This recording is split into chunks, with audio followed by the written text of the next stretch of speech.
Langit malam begitu sunyi.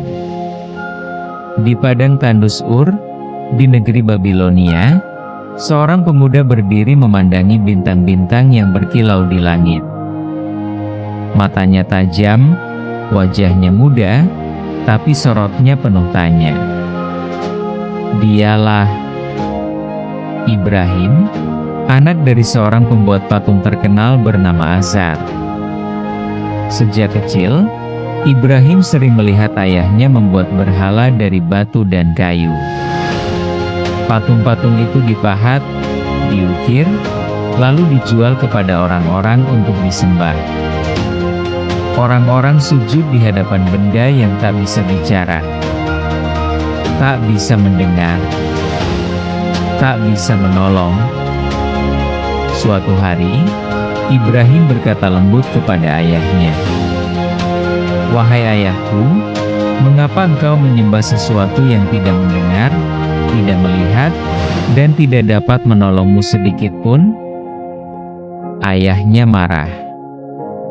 "Ibrahim, jangan ganggu kepercayaanku. Aku menyembah apa yang disembah nenek moyangku. Jangan ajari aku agama baru." Namun Ibrahim tidak berhenti berpikir. Setiap malam ia merenung, mencari siapa sebenarnya Tuhan yang menciptakan alam semesta ini. Malam itu, ia memandangi bintang yang berkilau terang. "Inilah Tuhanku," katanya dalam hati. Namun, ketika bintang itu tenggelam, ia menggeleng perlahan. "Aku tidak menyukai yang tenggelam." Lalu muncullah bulan. Besar, indah, bercahaya. "Inilah Tuhanku." Namun ketika fajar datang dan bulan pun sirna, hatinya kembali gelisah.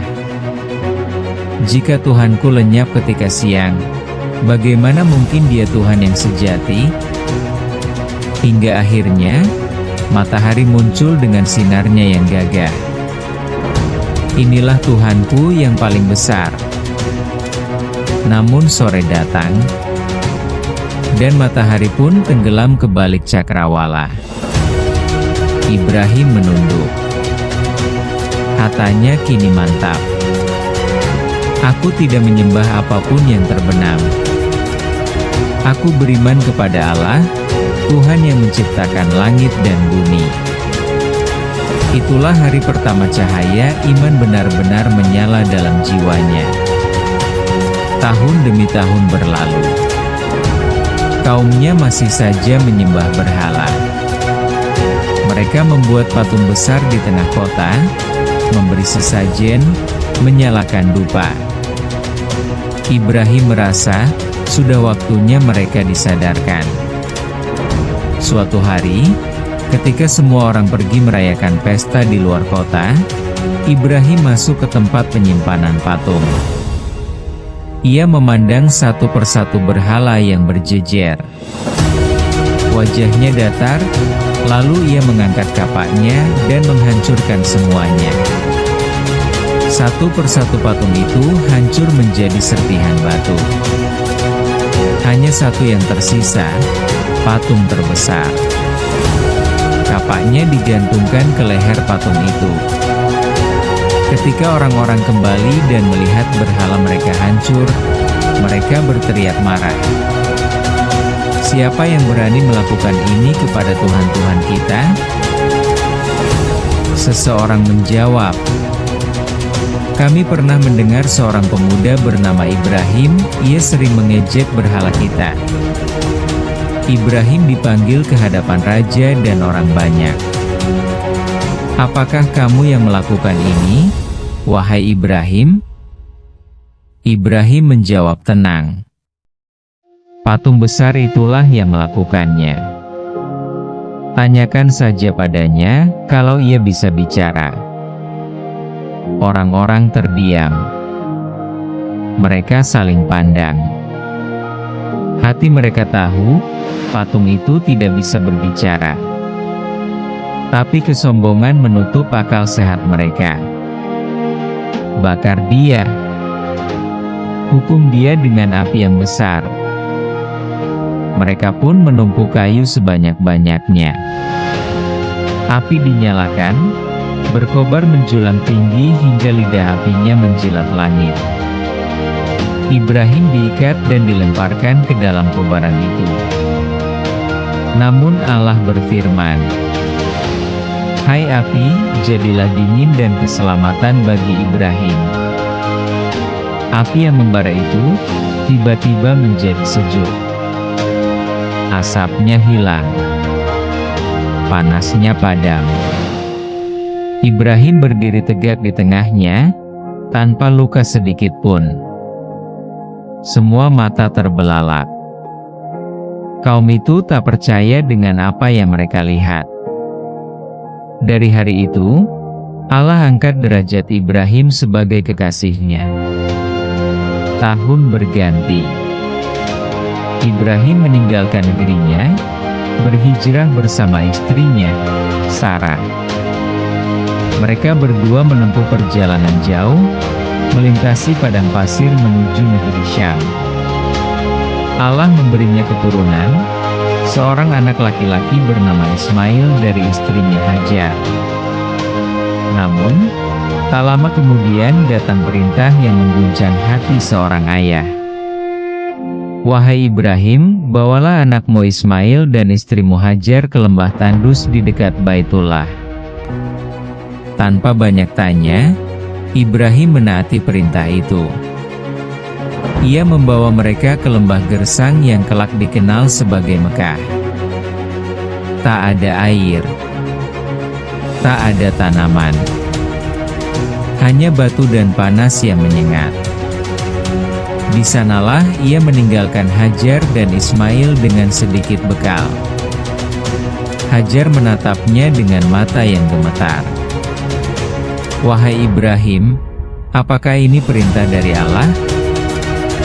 Ibrahim mengangguk perlahan. "Ya, ini perintah darinya." Air mata menetes di pipi Hajar. Namun hatinya teguh. "Kalau begitu, Allah tidak akan menelantarkan kami." Setelah Ibrahim pergi, bekal pun habis.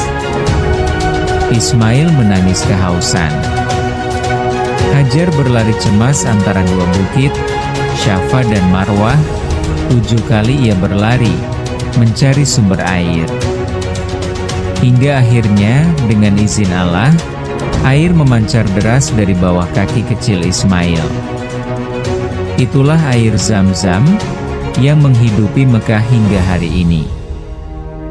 Tahun berlalu. Ismail tumbuh menjadi remaja yang kuat dan taat. Suatu malam, Ibrahim bermimpi. Dalam mimpi itu, Allah memerintahkannya untuk menyembelih anaknya sendiri. Pagi itu wajah Ibrahim pucat. Namun hatinya yakin mimpi para nabi adalah wahyu yang benar. Ia memanggil Ismail dengan suara berat. "Wahai anakku, sesungguhnya aku melihat dalam mimpi bahwa aku menyembelihmu. Maka pikirkanlah, bagaimana pendapatmu?" Ismail tersenyum tenang. "Wahai ayahku, kerjakanlah apa yang diperintahkan kepadamu. Insya Allah, engkau akan mendapatiku termasuk orang yang sabar." Maka berangkatlah keduanya ke tempat penyembelihan. Langit tampak hening. Burung pun seolah tak berani berkicau. Ibrahim membaringkan Ismail, menutup matanya agar tak melihat wajah anak yang ia cintai. Lalu ia menghunus pisaunya. Namun saat pisau itu menyentuh leher Ismail, Allah berfirman, "Hai Ibrahim, engkau telah membenarkan mimpi itu." Ismail digantikan dengan seekor domba besar dari surga. Air mata bahagia mengalir dari mata Ibrahim. Ia memeluk anaknya dengan penuh syukur. Dari keturunan Ibrahim lahirlah para nabi besar. Dari Ishak lahir Yakub, kemudian Yusuf. Dari Ismail, kelak lahir Muhammad, penutup para nabi. Dan setiap tahun, ketika umat Islam menyembelih hewan kurban, kita mengingat kembali kisah penuh keikhlasan itu. Kisah tentang seorang ayah yang mencintai Tuhannya melebihi cintanya pada dunia. Kisah tentang seorang anak yang sabar dan tunduk pada kehendak Allah. Inilah kisah Nabi Ibrahim AS, sang pencari cahaya, yang menyalakan api iman dan meninggalkan jejak tauhid untuk seluruh umat manusia.